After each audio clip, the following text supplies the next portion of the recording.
В этом видео я расскажу тебе 10 шагов, которые помогут сделать тебе понятную и очень красивую презентацию. Определяем цель, анализируем аудиторию, составляем раскадровку, определяем цвета, выбираем шрифты, составляем логику чтения, формулируем заголовки и текст, добавляем изображение, настраиваем анимацию и репетируем презентацию, если это нужно. Привет, я Миша, мы вместе с тобой учимся создавать понятные и красивые презентации. Я автор и ведущий большого онлайн-курса по PowerPoint. Сначала я расскажу тебе про 10 шагов, которые помогут тебе создавать презентации, потом ближе к концу расскажу уже про свой онлайн-курс и почему именно тебе нужно на него прийти, а в самом финале видео я поделюсь полезными ссылками и ресурсами, которые помогут создавать тебе презентации. Шаг номер 1 в создании любой презентации: мы должны сформулировать цель для нашей презентации, для чего мы ее сейчас в нужный момент делаем. Мы не делаем презентацию ради презентации, и сделать красивую презентацию не может быть целью. Мы должны сами для себя ответить и сформулировать ответ на вот такой простой вопрос: а какой результат я хочу получить от презентации. Если мы говорим про любой результат, тут как по смарту, как с формированиями целей, результат наш должен быть конкретным, измеримым, достижимым. Например, сделать красивую презентацию — это плохая цель. Как желание — это хорошее желание сделать красивую презентацию. Мы все хотим, чтобы нами восхищались, нас хвалили, да, чтобы сделали такую презентацию, чтобы все рты пооткрывали, но как цель это будет плохо. Почему? Потому что это максимально неконкретно, мы не сможем сами понять, достигли мы цели или не достигли. Следующий пример: научить и донести информацию, в качестве обучающей презентации. Тоже плохо. Почему? Потому что мы не сможем понять, а смогли мы добиться цели или не смогли. А вот теперь более конкретно, в качестве продающей презентации: привлечь 30 новых клиентов. Вполне цель конкретная, и такая цель, она уже лучше, она нам подойдет. Или, тоже презентация для какого-то бизнеса: найти к себе партнера и продать франшизу. Цель вполне хорошая, она более конкретна, одного партнера нужно найти. Либо для той же презентации для обучения, презентации для вебинара: после обучения зритель выполняет конкретные действия, те действия, которыми я буду учить. То есть для меня сейчас будет отличной целью, если ты после просмотра этого ролика хотя бы 5 шагов будешь применять в своих презентациях. Я знаю, меня смотрит еще очень большое количество школьников, и для школьной презентации получить 5 тоже будет отличной целью. Я придумал для тебя 3 вопроса, чтобы ты смог сформулировать для себя цель. Вопрос номер 1: какой результат я хочу, лично я, как автор презентации, хочу получить от этой презентации, которую сейчас делаю? Вопрос номер 2: что должен сделать зритель после того, как посмотрел презентацию, чтобы я понял, что моя цель достигнута? Вопрос номер 3: по каким критериям лично я сам пойму, что моя цель достигнута? В этот момент начинают уже в голове появляться какие-то мысли. Самое важное — эти мысли не упустить и задать себе еще один резюмирующий вопрос: а что нужно отобразить вот мне сейчас на слайдах, чтобы дойти до задуманной цели? Шаг номер 2. Свою выгоду мы для себя сформировали. Теперь нужно подумать и о зрителях, и проанализировать аудиторию. Основная задача здесь понять, а что же будет интересно слушать вашим зрителям. Те зрители, которые придут и будут, уже открыв рты, смотреть вашу презентацию. Если мы будем рассказывать только то, что интересно нам и будет вести именно к закрытию наших потребностей, к нашей цели, зрителю будет просто неинтересно. Вот несколько наводок, которые помогут тебе сформулировать ответ на этот вопрос. Первое: все равно перед тем, как думать о том, что хотят все-таки услышать зрители, мы в голове держим нашу цель, которую мы придумали на первом шаге. Мы будем ее держать в голове на протяжении всех дальнейших шагов, мы всегда про нее помним. Еще нужно понимать, а кто ваши зрители, кто эти люди, которые придут и будут смотреть на ваши слайды, вашу презентацию. Нужно понимать, кто эти люди, что им интересно, что их движет, что их мотивирует, что им не интересно. Для начала это можно все просто предположить, и вы наверняка знаете, зрителей хотя бы приблизительно, кто эти люди, которые к вам придут. Если не знаете, чуть попозже сейчас расскажу. Еще важно понимать, что зрители уже знают про тему вашей презентации, про вашу компанию, про ваш продукт, про ваше обучение, вот именно про ту тему, которую будете сейчас рассказывать. Если рассказывать зрителям одну и ту же тему 2 раза, про которую они уже знают, им просто будет скучно. Если ты со своими зрителями не знаком, то можно у них просто спросить, что им интересно. Либо составить анкету, либо позвонить, если их немного. Если есть такая возможность, это вообще отличный инструмент, напрямую спросить у зрителей: а что тебе, мой друг, интересно? Что ты хочешь от меня услышать, когда я буду выступать? Очень круто понимать цели зрителей. Зрители, они тоже приходят на твою презентацию не просто так посидеть, послушать, погреться. Ими тоже что-то движет, они тоже что-то хотят получить какую-то информацию, что-то с ней в дальнейшем сделать. Здесь можно либо попытаться предположить, что ими движет, какие у них цели, либо напрямую тоже спросить, а что ты хочешь делать с той информацией, которую я тебе планирую рассказать на презентации. И очень круто включить такую некую эмпатию, попробовать предположить себя на месте зрителя, попробовать подумать, а что было бы мне интересно, если бы я пришел вот на вот эту презентацию. И в этот момент, как правило, в голове уже начинаются появляться какие-то идеи, что можно было бы добавить на презентацию. Давайте сейчас зарезюмируем. 3 вопроса еще. Как понять, что нужно зрителям? Первый вопрос. Что от меня хотят услышать зрители? Ответив на этот вопрос, вам будет легче составлять дальше контент для презентации. Второй вопрос. Что мне нужно добавить на слайд, чтобы зрители остались довольны? И третий вопрос. Какая информация поможет зрителю достигнуть его цели? Вот ответив на все эти 3 вопроса, начинаются появляться идеи, какие-то вот такие мысли, что можно уже будет добавить на слайд. И мы переходим к третьему шагу. У нас будет раскадровка. Нам нужно фиксировать все, любую идею, любую мысль, которая пришла в голову, мы берем и добавляем сразу на слайд, либо на бумажку, начинаем писать какие-то заметки, фиксировать абсолютно все мысли, которые будут приводить тебя к твоей цели и зрителей к целям зрителя, да, что именно зрителям будет интересно услышать. Даже самые сомнительные, самые плохие идеи тоже их можно фиксировать. Почему? Потому что из плохой идеи ее можно потом докрутить и сделать хорошую. Если мысль какая-то не записана, то все, считай, она уже полностью потеряна. Расскажу один из инструментов, как я сам делаю раскадровку. Проверенный способ, наверное, не совсем правильный, многие, может быть, там меня покритикуют за такой способ. Я сразу захожу в PowerPoint и сразу начинаю делать слайды. Я делаю очень-очень много слайдов и сразу на слайдах пишу. Но пишу я не готовый текст, а то, что бы я сделал на этом слайде или то, что бы я рассказал, просто для того, чтобы мысль зафиксировать. Например, прям так и пишу то, что я бы здесь поздоровался, вот на этом слайде я рассказал бы про первый шаг, да, про PowerPoint. Вот тут я рассказал про второй шаг, об этом, третий, четвертый, пятый.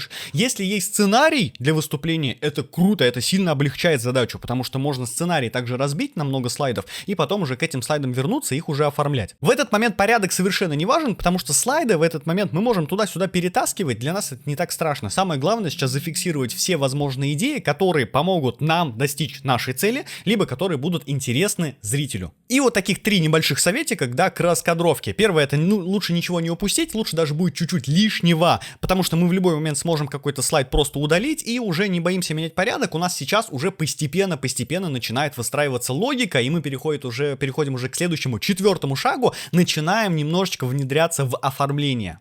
Тут наша задача определить цвет презентации. 1 основной и 2, 3, 4 дополнительных, в зависимости уже от сложности. Вообще, хорошая презентация в большом количестве цвета не нуждается. Вообще, презентация выглядит очень хорошо, если выбрать какой-то один цвет и оформлять все дополнительные элементы. Либо, может быть, выбрать какой-то один градиент, чтобы презентация была поярче. Да, вот в качестве примеров. Одного цвета вполне вообще достаточно, и выглядит это стильно, просто хорошо. Дополнительные цвета, их нужно использовать, когда появляются несколько элементов, когда их нужно визуально друг от друга отделить. В качестве примера, да, графики, диаграммы. Если сделать все линии одним цветом, они просто сольются. Делать разными цветами, да, мы визуально еще и разделяем их и подкрепляем какую-то дополнительную связку. Для того, чтобы грамотно подобрать цвета для презентации, можно воспользоваться специальными сервисами. Есть сервисы с палитрами, где можно подбирать сразу палитру, перетаскивать ее уже на презентацию и раскрашивать элементы. Опять же, выбрать какой-то один основной и несколько дополнительных. Можно пользоваться цветовым кругом для того, чтобы подбирать основной и дополнительные цвета. Кстати, как пользоваться цветовым кругом, я уже рассказываю внутри курса.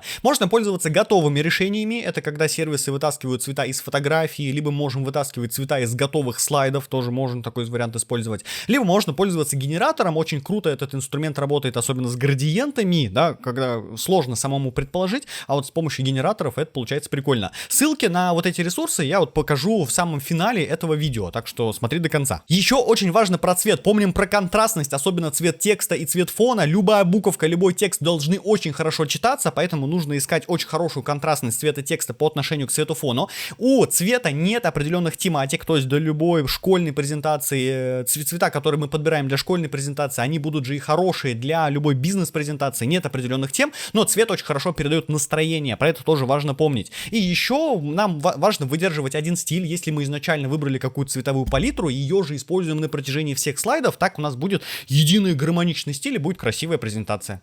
А еще, вот сейчас важно, мне будет безумно приятно, если ты возьмешь и поставишь лайк под этим видео и подпишешься на канал, вступают в эту команду людей, которые смотрят обучающий контент, учатся, развиваются и делают классные презентации. И переходим к 5-му шагу, мы начинаем выбирать шрифты для презентации. Самая главная, самая основная функция шрифта, это шрифт должен хорошо читаться. Мы, опять же, помним про первые 2 шага, мы помним, всегда будем помнить про функциональность, то, что презентация нужна не для презентации, мы не делаем презентацию презентацию ради того, чтобы показать, как круто мы умеем сочетать цвета и круто подбирать шрифты. Мы делаем презентацию для того, чтобы передать свою мысль, передать свой месседж. И чем проще форма шрифта, тем больше человек сможет погрузиться в смысл и в контекст нашей презентации, в наш именно месседж, и сфокусироваться на содержании, ну и нашем смысле презентации, который мы хотим ему передать. Именно поэтому сейчас так распространены шрифты без засечек, потому что они простые, понятные и очень комфортно считываются с экранов любых устройств. А вот в книгах и в печатных материалах нам комфортнее и привычнее смотреть на шрифты с засечками. Какие вообще есть типы, да, шрифтов? Я выделяю 3 крупные большие категории. Это шрифты без засечек, с засечками и креативные.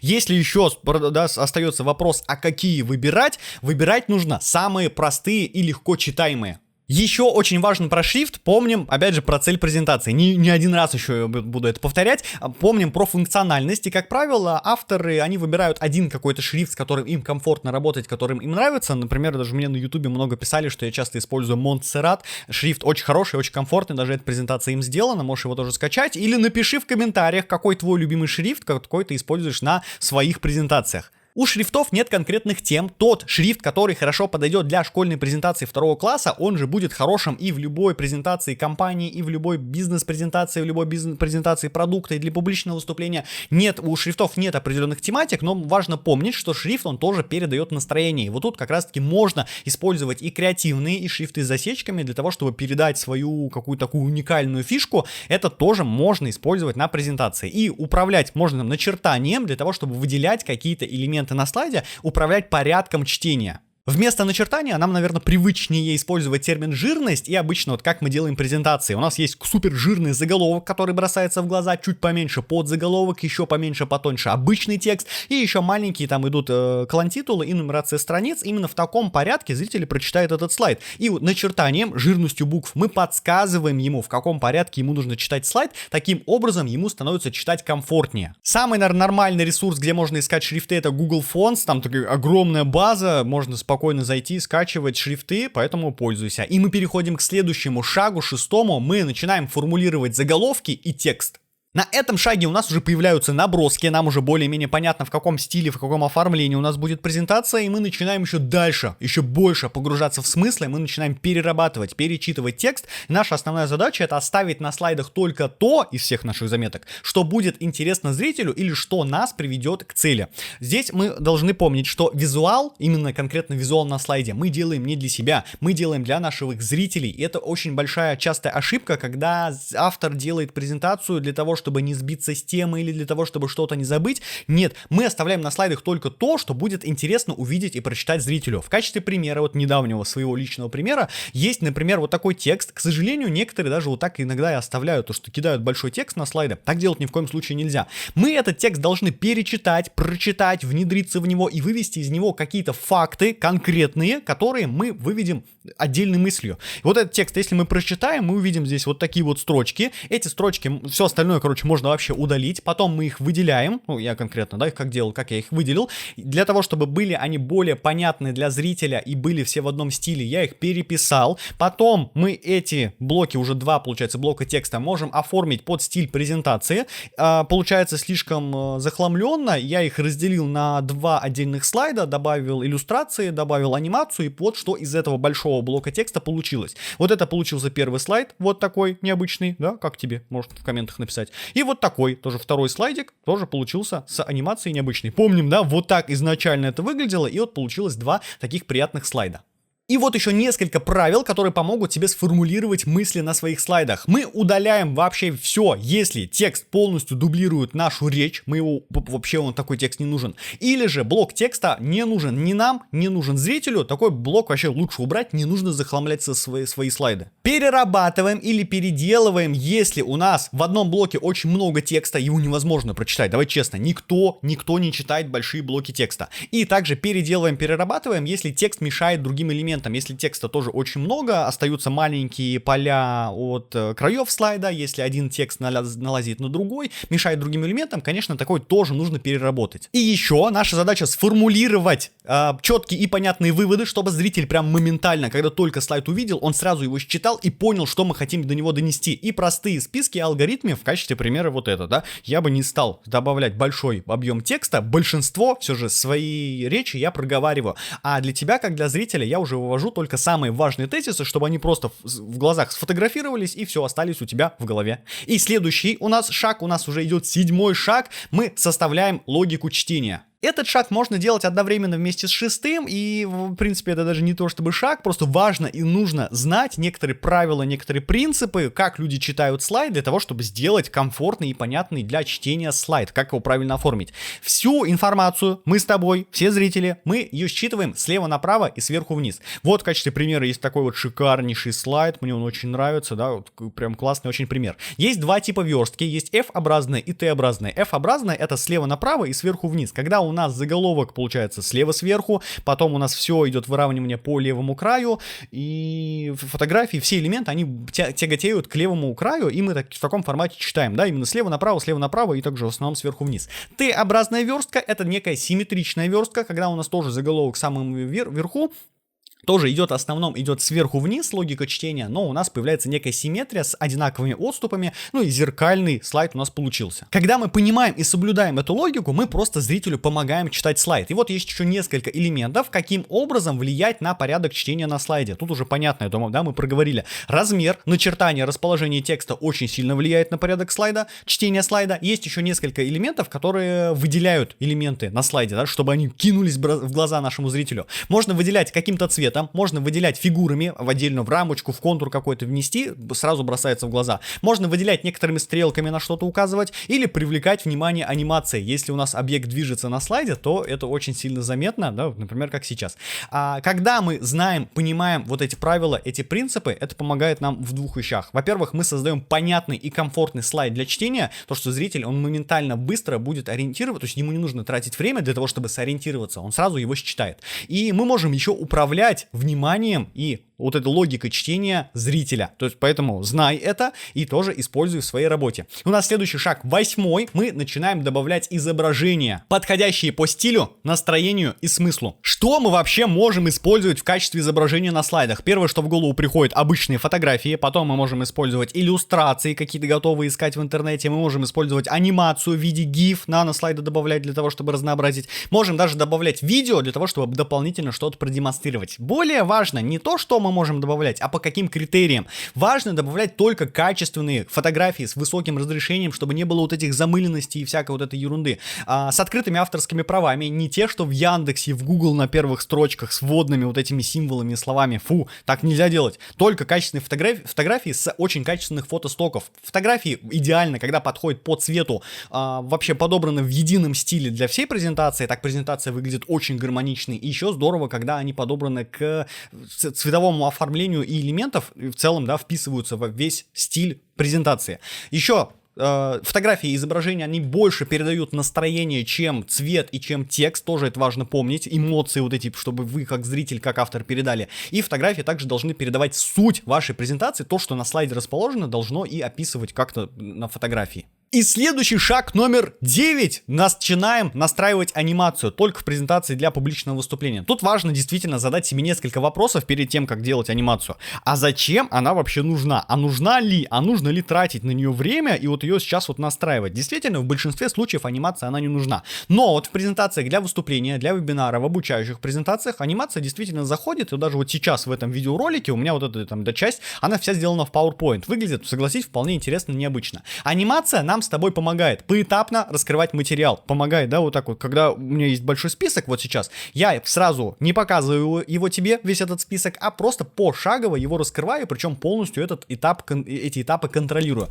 Еще анимация, она помогает создавать интригу. Я вот сейчас скажу то, что здесь будет 5 пунктов, и тебе, наверное, интересно, а что же будет дальше, а я тебе показал всего лишь 2. Если бы на этом слайде было написано сразу 5 пунктов, ты бы, скорее всего, их все прочитал, и меня бы совершенно не слушал, тебе бы стало неинтересно. Анимация помогает привлечь внимание. Почему? Потому что элементы, которые у нас двигаются, они действительно на слайдах более интересно смотрятся и привлекают внимание. Особенно, да, если каким-то тезисом важным нужно внимание зрителя привлечь. Они помогают еще внимание удерживать, особенно в обучающих презентациях, чтобы зритель не отвлекался на всякие посторонние штуки, типа на телефона. Нет, чтобы он был полностью сконцентрирован на слайдах и на твоем выступлении. И еще иногда можно создавать вау-эффект, потому что в PowerPoint очень много возможностей. Например, даже можно делать вот так. И мы переходим к 10-му финальному шагу. Мы репетируем презентацию. Это очень большая и отдельная тема, на которую, возможно, я дойду и тоже сделаю видеоролик. Мы помним, да, про первый шаг. Мы сформулировали для себя цель, и для того, чтобы этой цели добиться, на это влияет огромное количество факторов. Одна из них, да, там классная презентация, но еще, честно, больше важно